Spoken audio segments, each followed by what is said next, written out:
Բարի ձեզ հարգելի հայրենակիցներ, եթերում Նոյան Տապանն է, տաղավարին հյուրընկալել եմ քաղաքագետ Բարդու Գալստյանին։ Բարի ձեզ, պարոն Գալստյան, շնորհակալ եմ Նոյան Տապանի հրավերն ընդունելու համար։ Քաղաքական դաշտը բավականին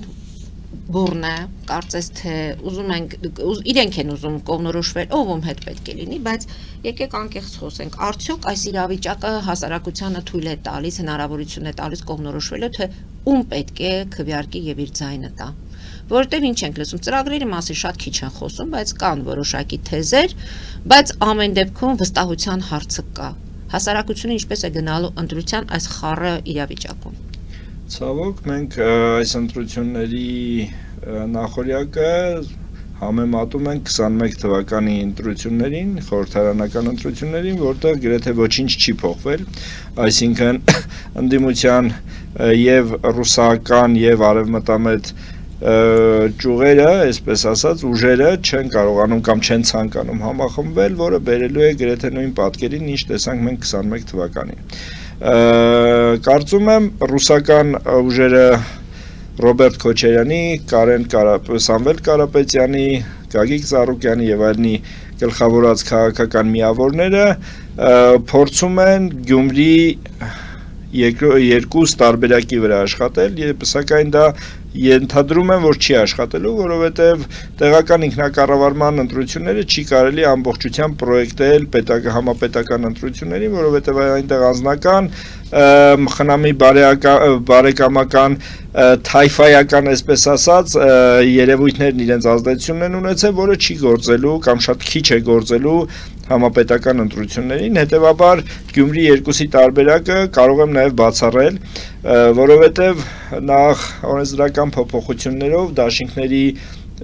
տոկոսն են բարձրացել, անցողիկ շեմն են բարձրացել, որը խնդիրներ է առաջացնելու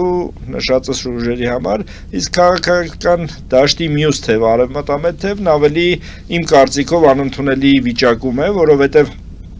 մի կողմ չթողնել ամբիցիաները եւ նպատակի շուրջ չհամախմբելը բերելու է նորից նույն պատկերին։ Մենք տեսնելու ենք քաղաքական մի շարք քաղաքական ուժեր, կուսակցություններ, որոնք մասնակցելու են ընտրություններին եւ 1-2-3% չանցնելով դուրս են մնալու քաղաքական պայքարից, նպաստելով առաջի, երկրորդ, երրորդ տեղերով խորհրդանար մտող քաղաքական ուժերին, հիմնականում աջակցելով իրենց ձայներով, իրենց փոշիացած ձայներով, հիմնականում աջակցելով գործող իշխանություններին։ Տեսեք հիմա ինչ ունենք։ Ուժեղ Հայաստան կուսակցության խոսնակ Մարիաննա Ղահրամանյանը հայտարարում է, որ Փաշինյանը խուճ ճապի մեջ է եւ դրա համար ունի հիմքեր։ Վերջին սոցիոլոգիական հարցումները ցույց են տալիս, որ նա 2 ամսից կլքի պաշտոնը։ Ընդ որում սոցիոլոգիական հարցումների մասին խոսում է նաեւ իշխանությունը։ Իսկ ինչ չափով են այս հայտարարությունները իրականում հիմնված իրական սոցիոլոգիական տվյալների վրա եւ դրանք քաղաքական ճշմարտ եւ օրակարգ ձևավորելու որպես գործի կարող ենք տեսնել ընդդիմադիր դաշտում։ Ընդհանրապես սոցհարցումների ինստիտուտը բավականին նորմալ եւ առողջ է գործում եւ արդյունավետ է գործում զարգացած երկրներում, առողջ քաղաքասարակություն ունեցող երկրներում, իսկ մեր երկրի նման երկրում սոցհարցումների ճշտության հավանականությունը բավականին ցածր է։ Եթե հիշենք նախորդ տարիներին, նախորդ իշխանությունների ժամանակ սոցհարցումներ իրականացնող երջանկահիշատակ կարծեմ Ադիբեկյանին, երբ նախորոք հայտարարում էր թվեր, որոնք բնականաբար ի նպաստ իշխանության էին, այսօր այդ սոցհարցումների թվերը, սոցհարցումների գործընթացները անհասկանալի են, ովքեր են իրականացնում այդ սոցհարցումները, ինչ հիմքերով են իրականացնում, բնականաբար ժողովրդի մոտ բավականին դժգոհություն կա իշխանությունների վարած քաղաքականությունից, թե ներքին, թե արտաքին, շատերը գործող իշխանություններին լիարժեք եւ առողջ քաղաքական ուժ եւ ռեալ իշխանություն չեն համարում, սակայն դա հիմք չի տալիս, որ մյուս թևերը դրանից օգտվելու են, որովհետեւ եթե ժողովուրդը կամ ժողովրդի զգալի մասը դժգոհ է իշխանությունից, դա չի նշանակում, որ գոհ է նախկին իշխանություններից եւ գնալու է նախկին իշխանություններին հետ բերելու գործընթացով։ Ընտրությունների հետ կապված տեխնոլոգիաները կարծես թե իրենց ձևն ու բովանդակությունը փոխում են, օրինակ Նիկոլ Փաշինյանը օգտագործում է իր Facebook-յան էջում ուղիղ եթերներ, այդ լայվերը, որոշակի ձևով հայտարարություններ է անում, կարելի է ասել հիմա էլ ընտրել է առաջարկներ է անում, օրինակ ուժեղ Հայաստանին ուժեղ առաջարկ, եթե երկրի երկրորդ նախագահին, երրորդ նախագահին ընդհանրապես նա հրավիրում է ուղիղ եթերի եւ ուղիղ եթերում որոշակի աշխարհագրական հարցեր, կետադրության հետ կապված հայոց լեզվի արհամարել բառն է ասում գրեք առանց որևէ մեկի աջակցության եւ եթե երկու սխալից ավել չեն լինի, այս նորագույն տեխնոլոգիաները արդյոք հնարավորություն են տալու հանրությանը օբյեկտիվ որոշում կայացնել այս ընտրությունների հետ կապված, որտեղ բացի այն, որ կա տեղեկատվությունը, այցեր են կատարում դրանց մասին գրում են, լուսաբանում են, հարցումներ եւ այլն, այս ձևաչափը ինչ է տալիս հասարակությանը։ Նախ օբյեկտիվ որոշում կայացնելը փոքր-ինչ վերին գաղափարներ էր, աստղային գաղափարներ է, որովհետև օբյեկտիվ կարծիք ձևավորելու դեռ մենք շատ ճանապարհ ունենք անցնելու, իսկ ընտրության գնալ ընտրել որևէ քաղաքական ուժի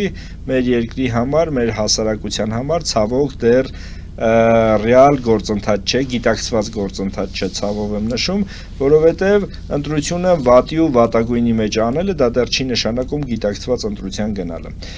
Մյուս կողմից, մյուս թևերի պարագայում ուժ չտեսնելու, միավորում չտեսնելու, միասնականություն չտեսնելու հիասթափությունը ժողովրդի մոտ բերում է նաև ընտրությունների մասնակցության շատ փոքր թվի, շատ ցածր տոկոսի, որը նույնպես ազդում է ընտրությունների լեգիտիմության եւ որակի վրա, այսպես ասած։ Կարծում եմ մեր ժողովուրդը պետք է հասկանա, որ իր մասնակցությունը, իր քաղաքական իրավունքի դրսևորումը շատ կարևոր է պետության կայացման, իշխանության ձևավորման եւ յուրաքանչյուրը պարտավոր են, այսպես ասած, չնայած դե յուրե նման պարտավորվածություն չկա, սակայն դե ֆակտո գոյություն ունի պայման եւ պատճառ, որպեսզի նրանք ունենան իրենց մասնակցությունը ձևավորելու Հայաստանում նոր իշխանություններ, ձևավորելու նոր համակարգ, որը շատ թե քիչ իրենց ուզածով կլինի։ Նույնիսկ եթե շատ դժգոհություն կա իշխանության որոշ զանգվածների մոտ իշխանություններից, ընդդիմությունից, ընդդիմության բոլոր թևերից, նրանց մասնակցությունը թեկուզ բոլորին դեմ քվեարկելով կամ իրենց պատկերացրած որևէ չարյաց փոքրագույն տարբերակին ընտրելը, դա եւս խիստ կարեւոր է եւ շատ կարեւոր է ընտրությունների բարձր մասնակցությունը։ Ընտրությունների մասնակցելու համար հանրությունը պետք է ունենա իր դիրքորոշում, իր տեսակետը ընտրի թեկնածուին։ Նիկոլ Փաշինյանը առանձանուններ տալու հայտարարում է, որ եթե ընդդիմությունը դառնա իշխանություն, ապա սեպտեմբերին հնարավոր է լինի նաև պատերազմ, այսինքն նրանք գնում են այդ պատերազմի թեզի շուրջ են կառուցում իրենց բոլոր ծրագրերը։ Պնդում է, որ այս պատերազմի կուսակցությունների հայտարարությունից հետո այդ ավելի ահագնացել այդ թեզը։ Ինչ է նշանակում, ինչու է Նիկոլ Փաշինյանը ժողովրդին անընդհատ պատերազմ թե խաղաղություն այս թեզով կարծես թե լարվածության մեջ պահում եւ ինչպես Ռոբերտ Քոչարյանն է ասում, այսօր այդ խաղաղությունը կապված է մի անձի հետ, Նիկոլ Փաշինյանի հետ եւ իրենք պետք է կոնտրեն ժողովրդի մեջ այն թեզը, որ եթե չլինի Նիկոլ Փաշինյանը, կլինի պատերազմ։ Հակառակը պետք է ցույց տալ, որ սա չարիքի իշխանություն է եւ այս իշխանությունը պետք է գնալ այնպիսի հաղթանակի, որ չվերարտադրվեն։ Ես Ռոբերտ Քոչարյանի որևէ հայտարարությանը եւ որևէ կարծիքին լուրջ չեմ վերաբերում, որովհետեւ Ռոբերտ Քոչարյանը չէ որ կարծիք պետք է հայտնի, որովհետեւ այսօրվա մեր վիճակի հիմնական եւ զգալի մեղավորներից մեկը կամ առաջամարտիկը կարելի ասել Ռոբերտ Քոչարյանն է իր վարած 10 եւ ավել տարիների քաղաքականությամբ, սակայն չեմ կիսում նաեւ գործող իշխանությունների Նիկոլ Փաշինյանի հայտարարությունը, եթե չլինենք մենք կլինի պատերազմ, բացարձակ չեմ կիսում, եթե չլինեք դուք, ապա ով է լինելու նախ հասկանալ է պետք, իսկ եթե իշխանության է գալու մեկ այլ ուժ, որն ունի շատ ավելի սթափ, կայուն քաղաքականություն, արևմտյան ուղղվածությամբ քաղաքականություն, հետևաբարով ասեց, որ այս խաղաղությունը ձեր մոնոպոլիան է, ձեր մենաշնորհն է եւ դուք եք ստեղծել կամ ինչքանով է դա վստահելի այսօրվա խաղաղության այդ գործընթացները, որը անդադար չհարկում է։ Տրամաբանական է, որ 23-24 թվականից հետո մի նոր ոճի ձևաչափ պետք է ընտրել իշխանությունը քարոզարշավ, հիմնական քարոզարշավին օգտագործելու համար, եթե 21 թվականի ընտրություններին նախկինների վերադարձի վախի վրա հիմնական քվեների զգալի մասը կարողացավ կորզել իշխանությունները, այսօր այն խաղաղության խաչմերուկի խաղաղության գործընթացների, խաղաղության դեռևս չկնքված պայմանագրի process-ների շահարկման պետք է քվե ստանա, ժողովուրդը ինքը պետք է բնականաբար հասկանա ինչքանով է իրական այսօրվա խաղաղությունը, ինչքանով է ճշմարիտ գործող իշխանությունների դիրքորոշումը իրենց ձևակերպմամբ, իրենց ձևավորած խաղաղության գործընթացին եւ ինչքանով դա անվտանգ է եւ ռեալ, հետեւաբար այդ լոզունգը, եթե չլինենք մենք, կլինի պատերազմ, ինձ համար, գոնե ինձ համար խիստ անընդունելի է, սակայն Ռոբերտ Քոչարյանի կարծիքը ես ոչ փորձում եմ լսել, ոչ փորձում եմ կիսել, որովհետև Ռոբերտ Քոչարյանը այս երկիրը դարձրել է վասալի ամենավերջին կատեգորիայի պետություն, ստրկատիրական հասարակարգի մեխանիզմով եւ դրել ռուսական սափոգի տակ։ Դրանից հետո խոսել խաղաղությունից եւ անվտանգությունից Ռոբերտ Քոչարյանը, ընդհանրապես Ռոբերտ Քոչարյանը ընդհանրապես մինչ օրս ինչ գործ ունի քաղաքականության մեջ, ինչու մինչ օրս Ռոբերտ Քոչարյանը պատասխանատվության չի ենթարկվել իր անցած քաղաքական ողջ ճանապարհի եւ գործողությունների համար, որ Ռոբերտ Քոչարյանը այսօր պետք է առաջադրվեր, պետք է բարձրագոչ հայտարարություններ աներ եւ իր կարծիքը հայտներ ժողովրդին։ Բացի կարծիք հայտնելուց նա պատրաստ է միջև վերջ գնալ հաղթանակի ու իշխանությունը չլինի, պետք է անհանգիստ է լինելու, չի հանգստանալու միջև չհեռացնի եւ բացի այդ նրանք պետք է պատասխանատվություն կրեն Արցախը հանձնելու, զոհերի համար, մեր պատմությունը, մեր հիշողությունից ոչնչացնելու համար։ Ինչ այստեղ ձեզ դուր չի գալի արդյոք։ Ընդհանրապես հանգստանալը նայած ինչ տեսանկյունից է պետք դիտարկել, ինչ կատեգորիայում ենք փորձում։ Ինքն ասում եմ, որ վարչապետի մյուս տեխնացուներից է դրանով է տարբերվում, որ ինքը նպատակատեղին։ Նաև այն, որ նա իբր թե իր պատվից ցածր է համարում վարչապետ դառնալ, որովհետև ըստ իրեն պաշտոնի իջեցում է, որը ծիծաղելի է, բայց հանուն պետության, հանուն ազգի նա գնում է այս զոհողության, այդ մեծությունը իր շկալան իջեցնում է հանուն ազգի բարօրության, դա եւս ամոթ է նման խոսույթով ներկայանալ ժողովրդին, սակայն Ռոբերտ Քոչարյանի առաջարկած մեխանիզմները այս պետությունը այս վիճակից դուրս բերելու համար մենք տեսել ենք։ Այդ քաղաքականության արդյունքում է այս պետությունը հասել այս վիճակի եւ այդ գործողությունների շարունակությունը կարող է եւ կործանար եւ վստահ եմ որ կործանարար կարող է լինել Հայաստանի ինքնիշխանության եւ պետականության համար։ Դրա վառ օրինակներ Արցախյան վերջին շրջանի գործընթացները, որոնց հետևում ակտիվ մասնակցություն ունեն եւ հիմնական ուղղորդողները, պրոյեկտորները նրանք էին, Արցախում իշխանափոխությունը, հարաբերությունների սրումը, այդ կոնֆլիկտային վիճակների թնդացումը բերեց Արցախի վերջնական հայաթափման ու գոնե այս պահին կորստի։ Բայց պարոն Գալստյան, չեք կարծում, որ Նիկոլ Փաշինյանի այս սեպտեմբերյան պատերազմի մասին հայտարարությունները դրանք արդեն անվտանգային սպառնալիք են, կարծես թե անվտանգային սպառնալիքների ազդակ են եւ եթե իրականում այդպիսի բան կա, միջև ընտրությունները չպետք է որոշակի գործողությունների գնա իշխանությունը, թե սա պարզապես սրում է այս իշխանություն, ընդդիմություն այդ երկխոսության ձևականությունն է ավելի շատ բարձրացնում հանրությանը ցույց տալու համար։ Եթե կա իրական սպառնալիք։ Ես այս ընտրություններում հիմնական ընդդիմախոսների չեմ Նիկոլ Փաշինյանի ընտրական process-ներում, որպեսզի կարողանամ պահանջել պատասխան սեպտեմբերին տեղի ունեցող պատերազմների ճշտության եւ տրամաբանության մասին, սակայն եթե իսկապես նրանց նպատակը այս երկրում խաղաղության հաստատումն է, մյուս թևի ոչ իշխանության եւ նրանց համար գերկարևոր խնդիրը այս երկրում խաղաղության հաստատումն է, հետեւաբար նրանք պետք է հարցում անեն եւ պահանջեն Նիկոլ Փաշինյանից բացատրություն, թե ինչու հենց սեպտեմբերին, ինչու հենց իր չընտրվելու պարագայում, այսինքն խաղաղությունը կախված է միայն իշխանության վզից եւ նրանք են միակ հուսալի գործընկերները հարևանների հետ, որոնց բերում է պատերազմի զսպման, դա շատ սարսափելի է եւ այո, ինչու՞ չէ նաև անձերով պայմանավորել մեր պետության անվտանգությունը, կարծում եմ վտանգավոր է։ Եթե մենք տարիներ շարունակ չենք ձևավորել ինստիտուտներ, որոնք ապահովելու են մեր երկրի, մեր պետության անվտանգությունը, թե ռազմական անվտանգությունը, թե պարենային անվտանգությունը, թե կիբեր անվտանգությունը, հետեւաբար դա խնդիր է անձերով պայմանավորվել եւ անձերի լինել չլինելով փորձել ներկայացնել այս երկրում հետագա խաղաղության կամ ոչ խաղաղության գործընթաց։ Ընդ որում Ռոբերտ Քոչարյանը կողմնակից է երաշխավորված խաղաղությանը, իսկ Նիկոլ Փաշինյանը չի ուզում, որ այս խաղաղությունը լինի երաշխավորված, այսինքն իսկ Ռոբերտ Քոչարյանն ումով է երաշխավորում այս խաղաղությունը, այսինքն երաշխավորված քաղաքականություն ասելով ինչ նկատի ունի։ Երաշխավորներ։ Երաշխավորով է Ռուսաստանը, մենք ունեցել ենք Ռուսաստանի նման երաշխավոր, որի արդյունքում մենք կտոր կորցրել ենք դարեր շարունակ մեր պատմական քաղաքական տարածքները, մեր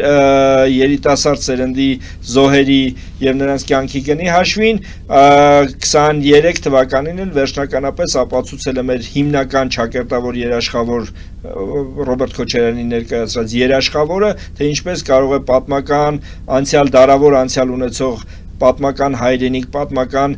բնորան համարվող Արցախը դառնալ ադրբեջանական։ Այսքան այս երաշխավորման արդյունքը Ռոբերտ Քոչարյանի ներկայացրած երաշխավորի գործողությունների արդյունքը մենք տեսել ենք եւ շնորհակալ ենք, շատ ավելի լավ է չերաշխավորված լինի եւ անկայուն լինի, քան հստակ երաշխավորումով եւս նոր տարածքներ կորցնել։ Եվ ինչպիսին են նրանց շանսերը ազգային ժողովում հայտնվելու։ Ես կարծում եմ Ռոբերտ Քոչարյանի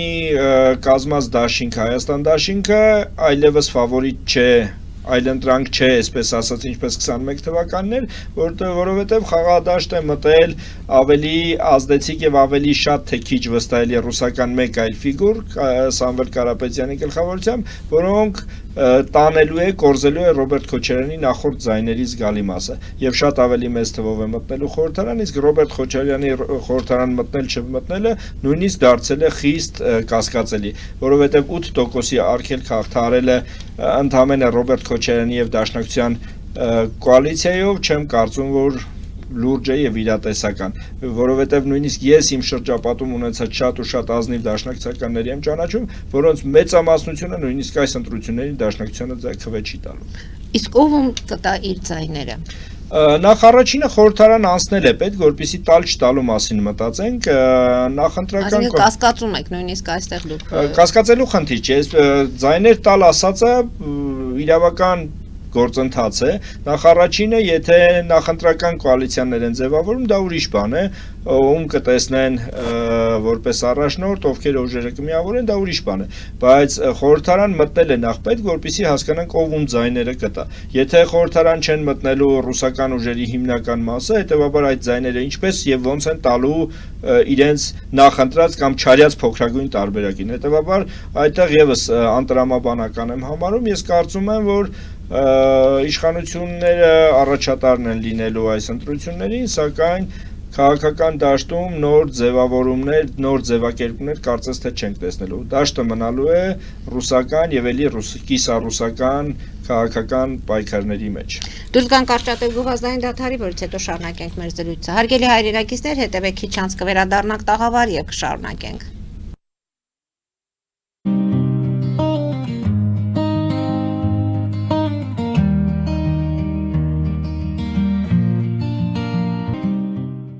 Ֆելիչե ժամանակակից ատամնաբուժական կլինիկա։ Այստեղ հարմարավետությունն ու խնամքն առաջնային են։ Այստեղ կիրառվում են ատամնաբուժական ամենաժամանակակից տեխնոլոգիաներ, ճշգրիտ ախտորոշում, արդյունավետ բուժում, նուրբ փորձառություն եւ անհատական մոտեցում։ Սկսած սովորական մանրուքներից մինչև առաջադեմ ընթացակարգեր, այստեղ դուք գտնվում եք բարձր որակավորում ունեցող եւ փորձառու ատամնաբուժական մասնագետների ձեռքերում։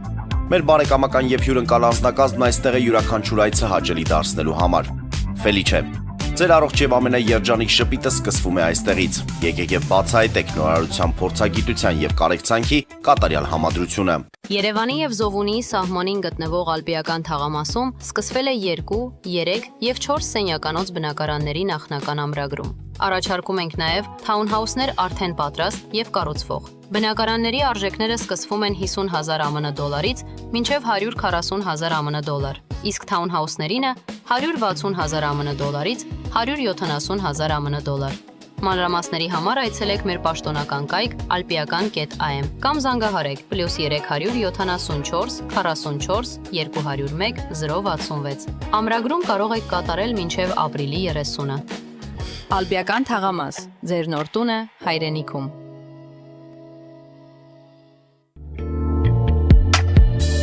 Երևան փոստը Գրանադայի ուզում, տեղեկացնում եմ։ Դրամական փոխանցումներ 1%-ով։ Օդանավով 1 փաունդը 2.99։ Նավով ուղարկեք 1 արկղ, երկրորդ արկղը անվճար։ Ավտոմեքենաների փոխադրում անհավատալի արժեքներով։ Ինչպես նաև կահույք եւ մեծ չափի բեռների փոխադրում։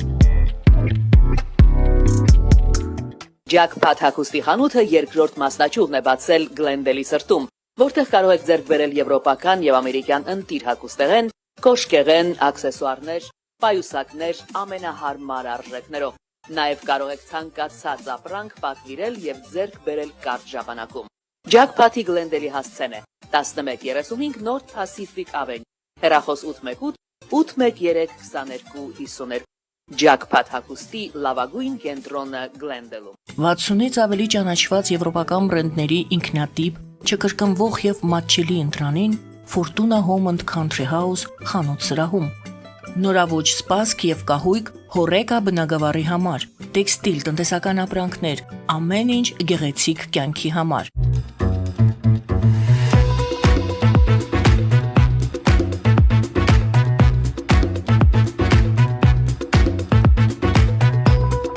Արարատ ռեստորան, ընտանեկան եւ ընկերական ժամանցի լավագույն հասցե, սիրված արտիստներ, հյուրընկալ մթնոլորտ, հարուստ ճաշացան, անմահական խորտիկներ։ Արարատ ռեստորան, հասցեն անփոփոխ, սիրով սպասում ենք ձեզ։ Լավագույն պաղպաղակ, բնական, համեղ եւ մատչելի գներով պաղպաղակը կարող եք ձեռք բերել բոլոր հայկական խանութներում։ Պահանջեք հայկական պաղպաղակ, Թամարա պաղպաղակ։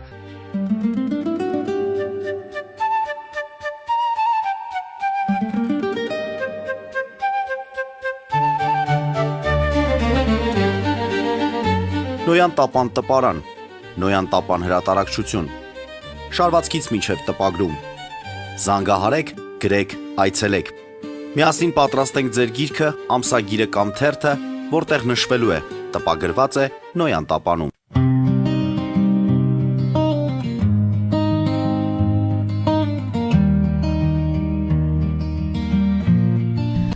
Արգելի հայրենակիցներ, Նոյան տապանը կրկին եթերում է եւ հիշեցնեմ, որ իմ հյուրն է քաղաքագետ Բարդուղ Գալստյանը։ Պարոն Գալստյան, երեք ճեպազրույցի ժամանակ Նիկոլ Փաշինյանը լրագրողների հարցին պատասխան հայտարարեց, որ Ղարաբաղը միշտ եղել է Ադրբեջանի կազմում եւ Հայաստանի Հանրապետությունը միշտ ճանաչել է այն Ադրբեջանի կազմում։ Ուղղակի դա թաքցվել է Հայաստանի անկախ պետություն լինելը թույլ չտալու համար։ Եվ գործընթացը ղեկավարել են Լևոն Տեր-Պետրոսյանը, Ռոբերտ Քոչարյանը, Սերժ Սարգսյանը։ Հիմա էլ նրանց հարակից ռուսաստանա-բելարուսական օլիգարխներն են բերել հասկանալով, որ իրենց քարտը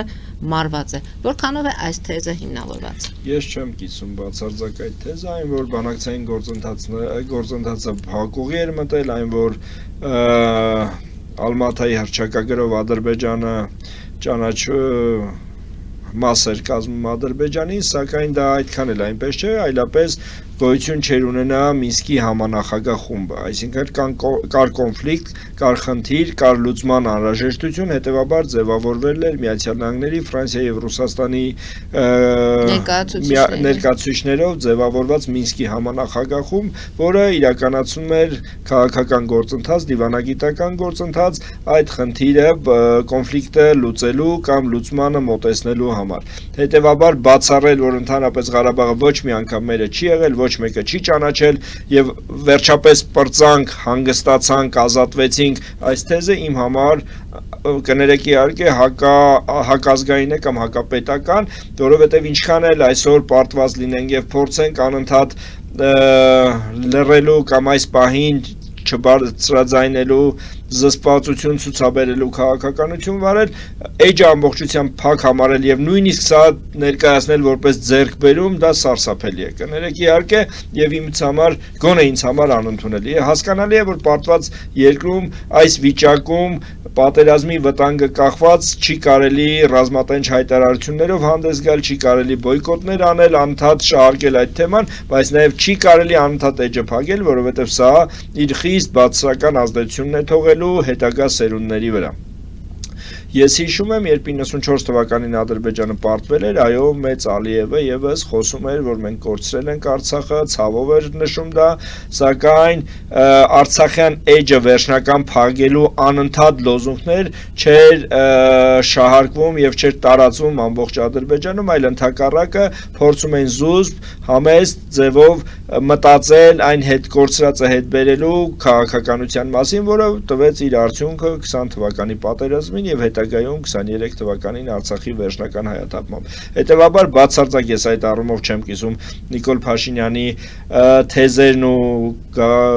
խոսույթը կապված Արցախյան թեմայի հետ, ինչ վերաբերում է հարցի մյուս մասը կներեք։ Որքանով է հիմնավորված այս թեզը։ Բնականաբար իմ համար հիմնավորում չունի եւ անընդհատ չի կարելի դա փորձել, եթե դա այդպես է մտածում, եթե այսօրվա իշխանության քաղաքականությունը դա է, դա չի նշանակում, որ հաջորդ իշխանությունները եւս պարտավոր են նույն քաղաքական գծի վրա մնալու։ Ես կարծում եմ Արցախյան թեման կարող է փակ լինել միայն այն դեպքում, երբ երկու կողմերն էլ կոնֆլիկտի երկու կողմերն էլ շատ թե քիչ կունենան շահեկան արդյունք։ Իսկ այս պարագայում, եթե 1994 թվականին շահող կողմը, այսպես ասած, մենք ենք եւ թվում էր թե հարցը լուծված է, շատ հաճախ մեր նախկին ոչ ու բարով նախագահները խոսել են այդ մասին, թե Արցախի թեմա չկա, Արցախի խնդիր չկա, բաց այդ սուտ եւ կեղծիք տարածելով եւ հրամցնելով մեր ժողովրդին, այսօր այս կողմից եւս չի կարելի այն փակված համարել։ Եթե Ադրբեջանն այսօր տիրապետում է ամբողջ Արցախին, տնօրինում է ամբողջ Արցախը, դա չի նշանակում, որ արցախյան թեմա չկա եւ արցախյան խնդիրը շարունակություն ունենալ չի կարող։ Միանշանակ բանակցային գործընթացներով ես միշտ դեմ եմ պատերազմով եւ ուժի կիրառմամբ հարցի լուծմանը, սակայն ինձ համար դա անընդունելի մեկնաբանություն է եւ դիրքորոշում։ Այդ դեպքում անկախության հռչակագիրն է, կոնֆլիկտի եւ կախվածության հռչակագիրը, հայտարարում է Նիկոլ Փաշինյանը։ Սա ինչ քաղաքական հետևանքներ կարող է ունենալ հետագայում այս հայտարարությունները։ Ես ինչքան հիշում եմ, Նիկոլ Փաշինյանը երկրի վարչապետ էր 18 թվականից, 19-ին էլ է եղել, նույնիսկ 20 թվականին է վարչապետ եղել, եւ այդ հռչակագրի մասին եւ սահմանադրության այդ կետերի մասին որևէ ուսումնասիրություն եւ վերլուծություն չի արել։ Այսինքն հասել ենք մի վիճակի, երբ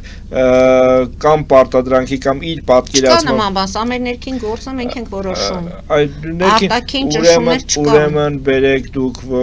մի որոշեք, որովհետև սահմանադրության որոշողը ժողովուրդն է։ Ժողովուրդը կգտնի, որ մեզ ընդհանրապես հռչակագիր պետք չի, նույնիսկ պետություն, պետականություն բառը եթե պետք չի սահմանադրությունում եւ ժողովուրդը իսկապես կհասկանա, որ դա անհրաժեշտ չէ եւ նույնիսկ խանգարող հանգամանք է, թող ընտրի նոր սահմանադրությունը նոր ձևաչափով։ Այսինքն իշխանությունը դա գցում է ժողովրդի ուսերին։ Իհարկե, ժողովուրդն է ընտրելու, դուք ձևակերպեք սահմանադրության նոր ձևաթուղթը ձեր, քննարկումներ արեք, փորձեք բանավեճերի եւ ուսումնասիրությունների մասնագիտական ուսումնասիրությունների դաշտ բերել, որից հետո լիարժեք փորձեք ներկայացնել ժողովրդին, հրամցնել ժողովրդին, որից հետո թող ժողովուրդը կամ եթե կոնֆլիկտ լինի, այդ դեպքում պատասխանատուն արդեն դուք եք, ես նախապես ձեզ զգուշացնում եմ։ Եթե նման զգուշացնելու խնդիր կար 18-19 թվականներին իշխանավարելու տարիներին, այս բանակցային խայտառակ գործընթացները, փակուղի մտած գործընթացների մասին տեղյակ չէր պարոն Փաշինյանը։ Եթե ներկայացնելու խնդիր կար, այդ ժամանակ թող ներկայացներ, որ մենք եկել ենք փակուղի, պատերազմի վտանգը կախված է ժամերի խնդիր է եւ մենք պատերազմը պարտվելու ավելի մեծ հավանականություն ունենք, քան հաղթելու։ Թող այդ ժամանակ հայտարարեր, որպիսի ժողովուրդը հետագայում չմեղադրեր իրեն։ Եկել է մի վիճակ, երբ մենք պարտված վիճակում ենք եւ խնդիրներ ունենալու, օրեցօր ավելանալու հոգեվիճակ ենք ձեռք բերում, այսօր հայտարարել, որ հռչակագրում հռչակագիրը եւ այլն մեզ համար խնդիրներ հարուցող է, թող ժողովուրդը որոշի, թող ժողովուրդն էլ պատասխան տա իր արածի համար։ Այսինքն չի կարելի սեփական կարծիքն ու թեզը փաթաթել ժողովրդի վզին, հետո նոր ժողովրդի անունից փորձել այն ներկայացնել որպես իրականություն եւ որպես իրավական ուժ ստացած փաստաթուղթ։ Ի տարբերություն Նիկոլ Փաշինյանը, ուժեղ Հայաստանը հայտարարում է, որ իրենց ուժեղ լինելը հենց իրենց առաջարկած ծրագրերի մեջ է։ Եվ ես կցանկանայի անդրադառնալ ուժեղ Հայաստան կուսակցության անվտանգության թիմի նոր անդամին, փորձագետ Զիվիկա Խայմովիչին։ Ընդ որում Ռուբեն Ռուբինյանը մտահոգություն ունի այս ֆիգուրի հետ կապված, եւ ասում է նա հայ չէ, ինչպես կարելի է նրան բերել Հայաստան, եւ հիշեցնում է ըստ մամուլում հրապարակումների, որ Ադրբեջանի ՆԱՏՕ-ներ մատակարարող մարդն է եղել։ Մի խոսքով նրա ներկայությունը այս հայաստանյան իրողության մեջ ինչպես է գնահատում, թեև Նարեկ Կարապետյանը հայտարարում է, որ նա լավագույն մասնագետներից է եւ իշա Հայաստանի ենք մենք բերում, մեր օդը փակելու հետ կապված տեխնոլոգիաները ներմուծելու, այնպես որ այստեղ վտանգ չկա։ Հույն մասնագետի եւ իսրայելական այդ պաշտպանության ոլորտում արդեն նախկին գեներալի։ Տեսեք, հասկանալը նախ այս ամենից առաջ հասկանալը պետք ովքեր են ուժեղ Հայաստանի, այսպես ասած, ողնաշարը, հիմնադիրները, մարդիկ, որոնք այլ երկրում հարստացած միշտ դաբրոների դաշտում եւ ուրիշ տեղից մարդ բերելու քաղաքականությամբ կերտված ձևավորված ֆիգուրներ են եւ նրանց համար այլ երկրից մարդ բերելը եւ ցույց տալը որ տեսեք ովքեր են մեզ աջակցում, տեսեք ովքեր են մեր թիկունքին կանգնած։ Ասում են մեծ ջանքեր են գործադրել, որ նրան համոզել են եւ բերել են։ Եվ նայեք ինչ են անում, միտումնավոր չեն բերում ռուսական, օրինակ կարող են բերել ռուսական գեներալ եւ ներկայացնել որպես մեծ աջակցության ինչ-որ բան, չեն անում, ցույց տալու համար որ տեսեք մենք այնքան էլ ռուսական չենք եւ աշխարհի ցանկացած լավ մասնագետ հետ համագործակցելով մեր երկիրը կուժեղացնենք։ Ես դա չեմ ուզում դրա մասին ավելի բացասական նեգատիվ կարծիք հայտնել, սակայն բերել այլ պետության ներկայացուցիչ, որը ժամանակին հակառակ քայլերն է իրականացրել մեր պետության դեմ եւ ներկայացնել այս անգամ մեր կողմից մեր ուժային հնարավորությունները բարելավելու եւ զինվորի անվտանգությունն է ամենաառաջնայինը, դրա համար էլ նրանք պատրաստ են ամեն մեկի հետ համագործակցելու, որպեսզի այդ հզոր հայրենիքի, հզոր Հայաստանի ներկայացուցիչները ժամանակին մաս են կազմել նախկին իշխանություններին, որոնց ժամանակ սահմանագծում խայտառակ վիճակ էր տիրում եւ ընդամենը ժեշտից այդ տարաների պաշտպանության վրա հույսները դրած սահման էին պահում, այսօր չգիտես ինչու որոշել են, որ հայրենիքն իրենց համար թանկ է դարձել եւ զինվորի անվտանգությունը, պաշտպանությունը կարեւոր է։ Ես չեմ կարծում, որ մեր ժողովուրդը այնքան հիշողության կորուստ ունի, երբ չի հիշի նույն Սամվել Կարապետյանի եղբոր Կարեն Կարապետյանի նախագահի խորհրդական եղած եւ բարձր այլ պաշտոններ զբաղեցրած ժամանակաշրջանը, երբ նրանց մեծ մոտ հարաբերություններն ու նրանց ազդեցությունը նախկին իշխանությունների վրա, որոնց ժամանակ իշխանավարման տարիներին իսկապես մեծ աշխատանք կար անելու եւ ոչինչ չի արվել։ Այսօր գալ ժողովրդի համար ականջահաճո արտահայտություններ անելով քվե փախցնելը, դա չեմ կարծում, որ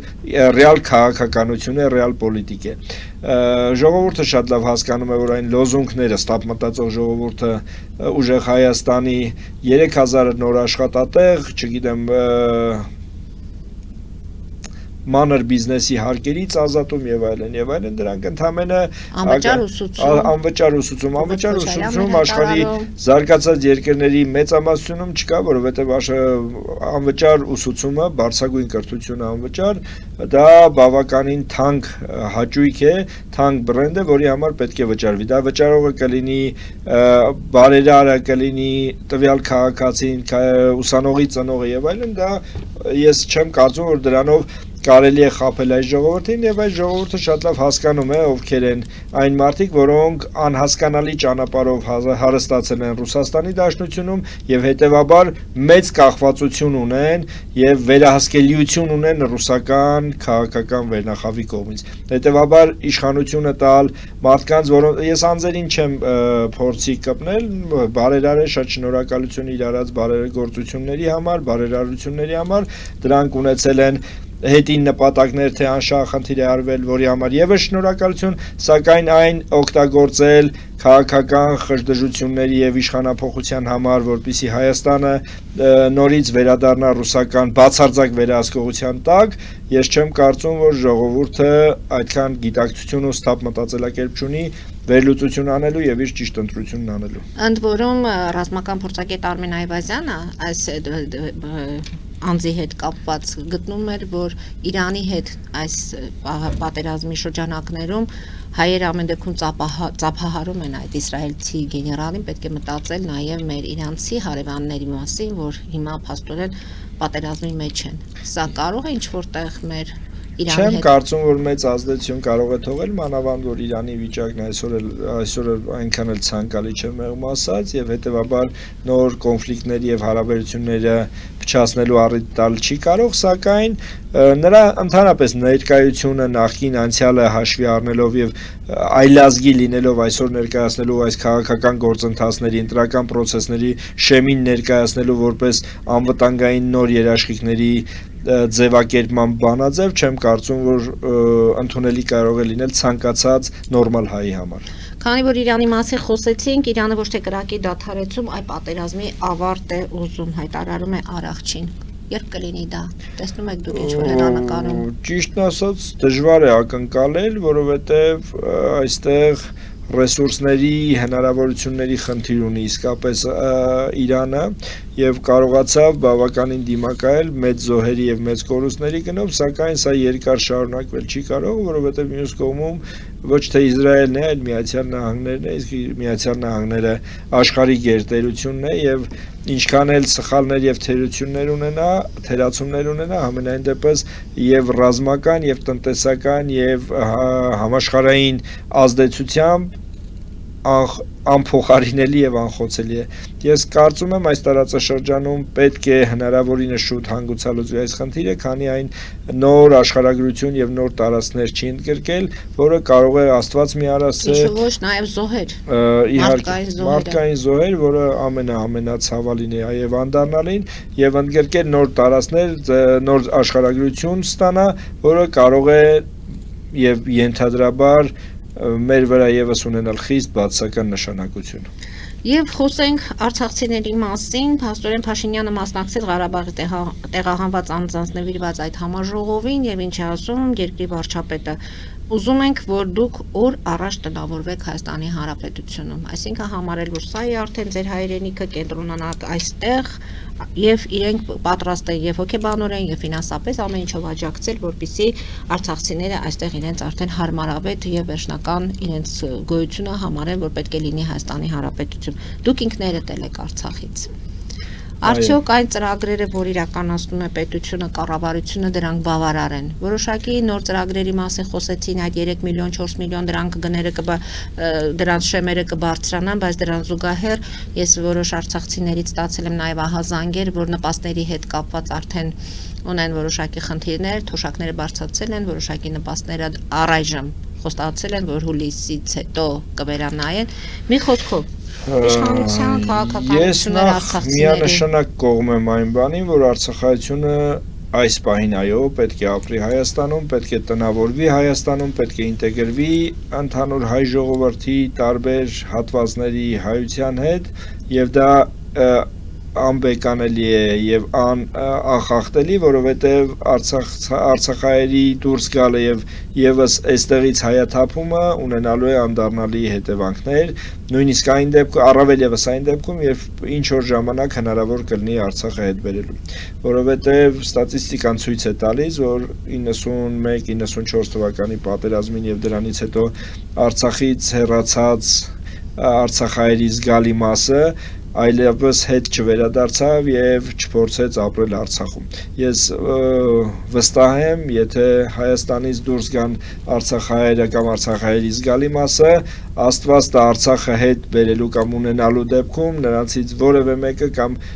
գրեթե որևէ մեկը Արցախ չի վերադառնալու, ապրելու եւ շարունակելու իր կենսագործունեությունը։ Դե արդեն այդտեղ ոչ մեկ չկա, միանշանակ Արցախայությունը պետք է մնա Հայաստանում եւ իշխանություններն ամեն ինչ պետք է անեն, ամեն հնարավորը պետք է անեն արցախայերին Հայաստանում պահելու, արցախայերին տնավորելու, աշխատանքով ապահովելու եւ ինտեգրելու հարցում։ Ես կարծում եմ այդ ծրագրերը հիմնականում ռեալիզացում են, օգտագործում են, սակայն կան շատ խնդիրներ, 145 միլիարդ դրամ է հատկացվել արդեն տեղահանվածների։ Շատ թերություններ ու խնդիրներ կան, որոնք խոչընդոտներ են դառնում այդ բնակարանային ծրագրերն իրականացնելու, մեկը հենց բանկային մեխանիզմներն են, որտեղ քաղաքացիներից շատերը չեն կարողանում օգտվել իրենց ունեցած սերտիֆիկատներից, որովհետև հավելյալ գումար վերցնելու բնակարան գնելու համար բանկային մեխանիզմը խնդիրներ ստեղծող է եւ վարկեր չեն տրամադրում բնականաբար, որովհետեւ արցախցիների մի մասը շունի այս պահին գրանցված եւ ստաբիլ աշխատանք ներկայացնելու համար, վարկ վերցնելու համար, մյուս մասը որոշ խնդիրներ ունի բանկի հետ կապված, ուշացումների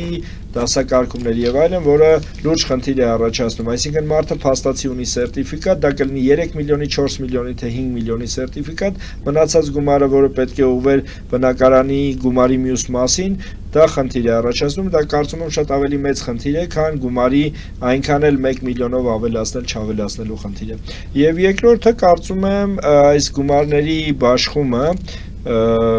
սահմանաչափերը պետք է հավասարեցվի, որովհետև Կարևորը այստեղ Արցախայերի երկրից դուրս չգալն է եւ Հայաստանում ապրելն է։ Կապրի Երևանում, Կապրի Գավառում, թե սահմանամերձ որևէ գյուղում ոչ մի տարբերություն չկա, կարևորը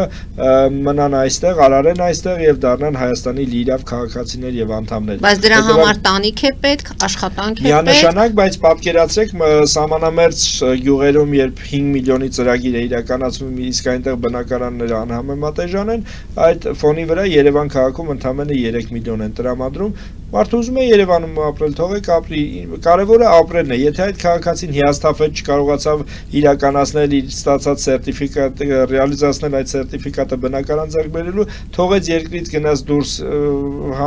չեմ կարծում, որ մեր երկիրը, մեր պետությունը դրանից որևէ բան շահելու է, այլ հակառակը։ Այնպես որ կհետևենք նաև արցախցիների հետ կապված այդ ծրագրերին եւ կառավարությունը 4.6 միլիարդ դրամ նորից ուղեց պարգևավճարներին։ Ինչու են այս պարգևավճարները որպես քաղաքական գործիչ, որպես պետական կառավարման համակարգում աշխատած անձ, ինչպես եք նայում։ Ես չեմ ընդունում, սակայն այս իշխանության քաղաքականությունն է իր շրջապատին, իր կորիզը, այսպես ասած, ամուր պահելու, նրանց բարեկեցիկ վիճակն ապահովելու եւ շնորհակալություն հայտնելու իր աջակցության եւ վստահության համար գործող ղեկավարին, որը հնարավորություն է տալիս ավելի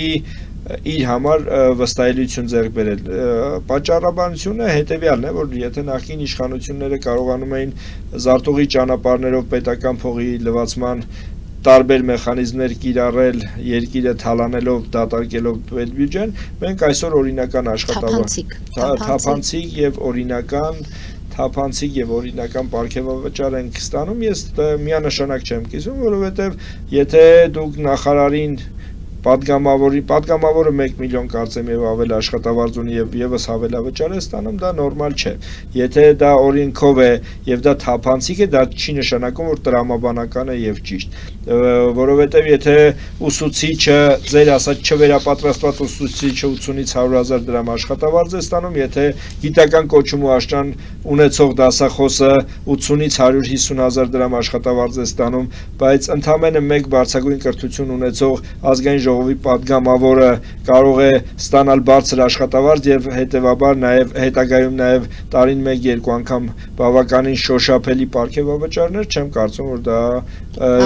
առողջ եւ արդար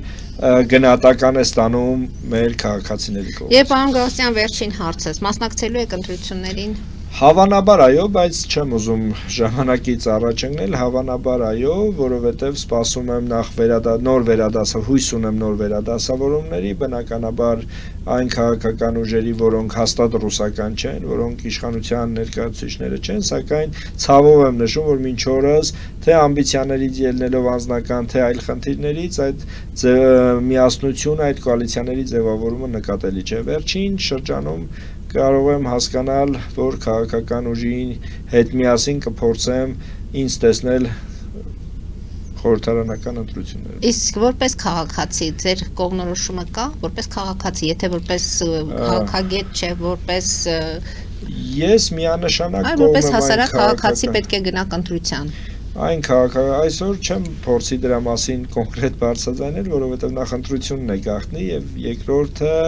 դեռի վերջնական որոշումն ու հստակ դիրքորոշումը չեմ հայտնել, հետեւաբար անուններ տալ չեմ ցանկանա, սակայն ինձ համար ընդունելի են այն ուժերը, որոնք չեն գործում, նորից եմ կրկնում, ռուսական ազդեցության դաշտում, դրանք կնեն Հանուն Հանրապետություն կուսակցությունը, Շնորհապետական կուսակցությունը, Հանրապետություն կուսակցությունը, չգիտեմ, Եվրոպա, այն կուսակցությունները, որոնք չունեն ռեսուրսային մեծ հնարավորություններ, բայց ունեն շատ ավելի մաքուր անցյալ եւ գործունեություն, քան այն ուժերը, որոնք այսօր հայտ են ներկայացրել իշխանությունը Նիկոլ Փաշինյանից փախցնելու, այսպես ասած, խլելու։ Շնորհակալություն եմ հայտնում այսօրվա հաղորդման համար, հետևենք զարգացումներին, հարկ լինել դեպքում կրկին կհանդիպենք այս տաղավարում։ Հարգելի հայրենակիցներ, այսօր այսքանով ավարտում ենք, հետևեք զարգացումներին, մնացեք խաղաղությամբ։